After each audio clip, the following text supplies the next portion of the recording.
It's weekly recap time, and I had a busy week last week.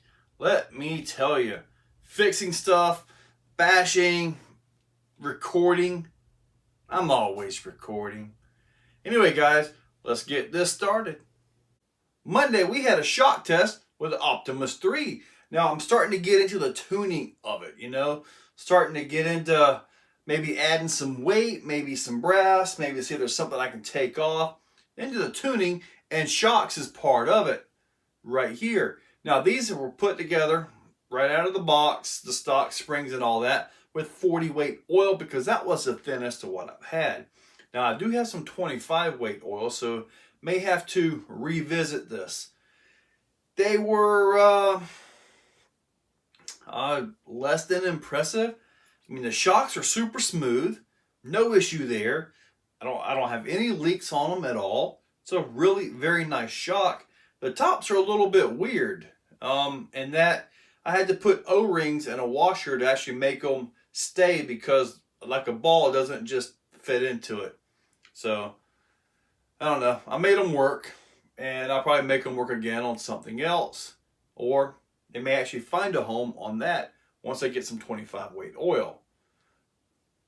We'll have to see. Also on Monday, I went digging through and found a USTE video that I forgot that I had to edit up. And that was DSM. Sorry, Rob, but you're up now. Yeah, when you're doing events like that, and it's not about the overall quantity of videos, but it's about trying to show everything I can at the event. And at the USTE, unfortunately, I was not able to get everyone. So I think it ended up like 23 or 24 videos, and there were 25 vendors there. So yeah, I unfortunately did miss some. But anyway, pretty sure that was the last of what I've got to put up from the USTE. On Tuesday, I got to show you what we do as a group. We get together. That's an old home lot, drain field. We got some bike ramps, and we have a blast. And it doesn't matter what you bring. Obviously, I mean, you got Sean Larmond, Mr. Giggles, with his low-C gas mini, the 1/5 scale mini.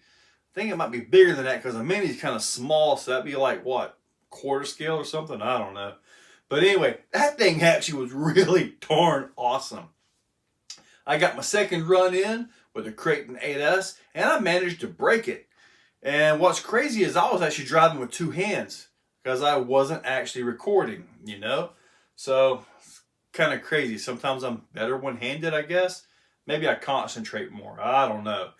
But anyway, broke the rear suspension arm right there. And what happened is, when it landed, it was this side right here. It just compressed real hard. And I think it just compressed this whole side and just shattered it and basically exploded the front of the arm. So it is fixed up with some brand new arms. And I did boil them. I don't know if that works anymore. I know it used to years ago. I don't know if the modern composites actually soften up or anything, but they are very rigid. Now, one of the things that would have actually been good for this truck, and I'm not an engineer, but this part right here where it mounts to the chassis, if they would have just opened this arm up, give it a little more of a spread at the chassis, it wouldn't have so much leverage on the arm. If it was, about out to here, and there's room enough on the chassis to do this. You could probably do it with an upgrade and bolt it right on. So that would actually give a little more leverage, to kind of fight against, ripping arms off and all that. I don't know if you can do it with the front, but the back, there's plenty of room to do that. But anyway, not sad, not embarrassed. Things break. And when you're jumping, laughing, having a good time, it's part of the fun. On Wednesday, I got to show you guys the DSM Integrated Recovery Kit installed on the Superlight. Now, the way I put this in, it really worked out great. I did use 2 pulleys on the back. And the front, the way you pull this thing out, and then you hook it onto something, and evidently it doesn't have to be much, but as soon as you get over and it snaps loose, bam, right back into the bumper. That worked out great. The hooks were always in the up position as well, so that was just another bonus. I was surprised that it did that. And then I was even more surprised that it did it like 3 more times. I think 4 more times in a row. And when you're in competition, if your competition allows these, because I do know some people don't allow them, you know, this and that. Well, my competitions are a lot more free. We have a lot more fun in our competitions, and these are perfectly fine. Now in the pro class, well, these or a winch is just a simple penalty. So yeah, I drive in the pro class. On a side note, I won the Pro Winter Series with my TRX Optimus 2. I went undefeated. Not bragging, but that was an accomplishment. Anyway, the DSM stuff is awesome, and I think I'm going to end up putting this on the Optimus 3 as well. Just kind of do away with the old winch technique and just go to these. They're faster, and they work. The Red Cat Wendigo. That thing is awesome. Can you guys not tell that I really like the axles? Yeah. Thursday night, I've got to get it edited together for next week. We went bashing again. And this time Sean was driving.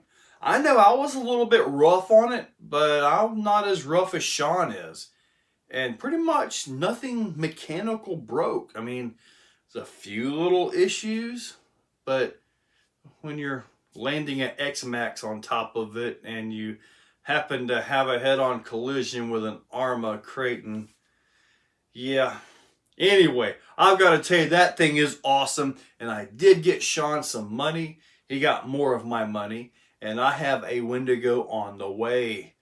When I get mine, I'll be able to do some mods. So you guys stay tuned for that. It should be awesome. The Holmes Hobbies SHV 500.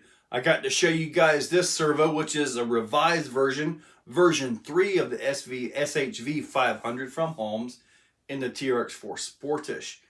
This thing is quick, it's fast, there's no BEC, straight to the battery, recommended 3S, maybe even 4S. I mean, it's rated a 4S, but as far as I go, it's just going to be a 3S servo. And although it's no longer in here because that's kind of my test truck, you know, I get something, I put it in there, test it. And I test with this truck because it's close to the most normal vehicle that I've got, you know? I mean, super light isn't exactly the most normal, but I think that's where the servo is going to end up. I may try it in the Wendigo too. Wendigo, yeah, Wendigo. Just for the heck of it, because I think this is awesome. Now, as far as other trucks, I mean, I can't put it in the Tamiya CCL1. Nobody cares about that truck. I can make the greatest video in the world in 10 views. Anyway, yeah. This is going to see some more usage. You're going to see this in more videos. Absolutely. As far as videos for next week, I'm working on a few things not shown here. Should be able to get them up. However, I did get the little SEX 24, the little deadbolt. So I've got this. And just like with the green one, it's extremely top heavy. So got to try to get some brass for this, and we'll see if I can even get shipping. I mean, things at this current time, we're in the pandemic for the coronavirus or COVID-19. So shipping is kind of being a bit of a pain right now. But anyway, got that. I was finally able to get the J Concepts landmine tires mounted up on some wheels. So we're going to start getting to see these on a few different trucks. They are vented in the wheel. Possibly even get them on the Superlight. You never know. You're probably going to see them on a few different trucks, actually. And this thing. This is that knockoff All-Star, All-Star, O-Star, whatever it is, version of almost the Axial SCX 10.2. I gotta be honest with you, I probably just insulted Axial by putting their name in the same sentence with this. Anyway, I gotta get this thing put together so we can actually give it a drive for you guys. I've already got part of the video done. I just got to get that edited and then obviously finish up a lot of stuff. I'm gonna go ahead and tell you guys, don't get this. Just go ahead and buy an Axial 10.2 builder's kit if you want to build something from the ground up that's more quality. There's some issues with this thing. If I had bought that, I'd be a little upset. But anyway, not to talk bad about anything. I try not to do negative videos. That's not my thing. I want to promote the hobby. I want to show you guys the best products on the market.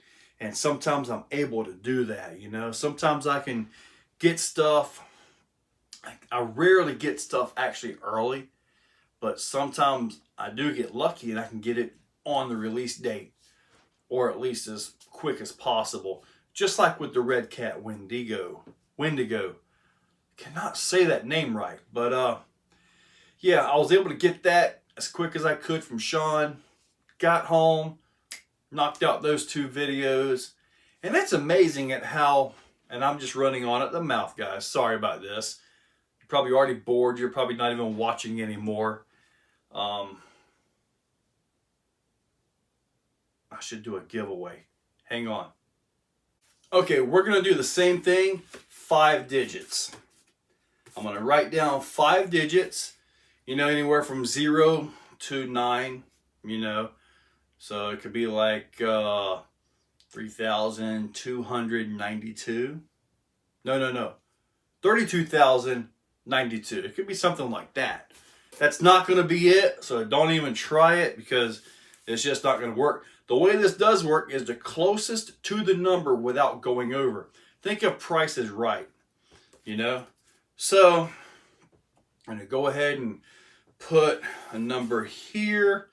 We're going to put a, oh man.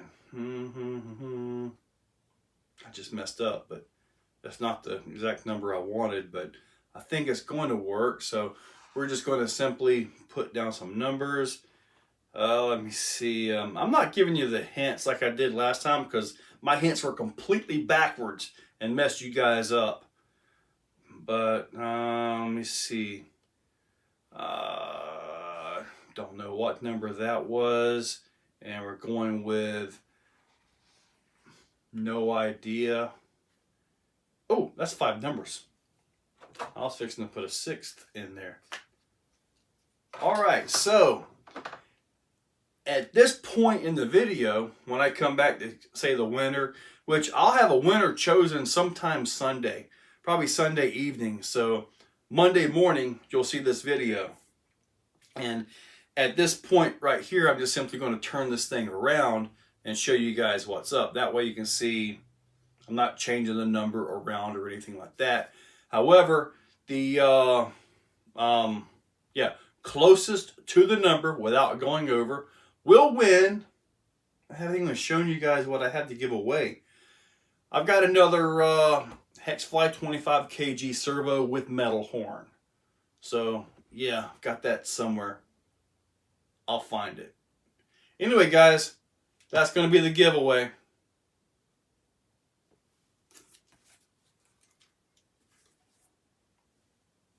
Now, to wrap this up. Guys, I put links in the description on just about every video that I do. Hopefully they all work. I know you guys are out of the country and some of them, my links don't work for you. I apologize for that, but you know, I try to do what I can. So in the description are links. They are affiliate links. You guys click on that, you check out with the cart, and it helps out. I also offer channel memberships where different videos are shown a day early without ads. So if you want to check that out, it is a reoccurring fee of $2, $5, $10, or $25. I don't have any $25 guys yet, and I don't expect any, in all honesty.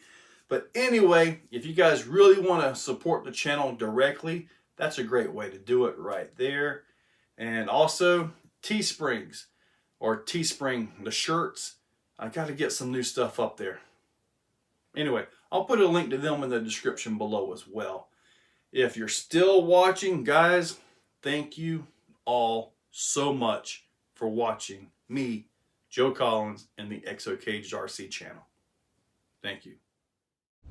If you guys like the channel and want to help it out a little bit, you can click that join button and actually become a channel member.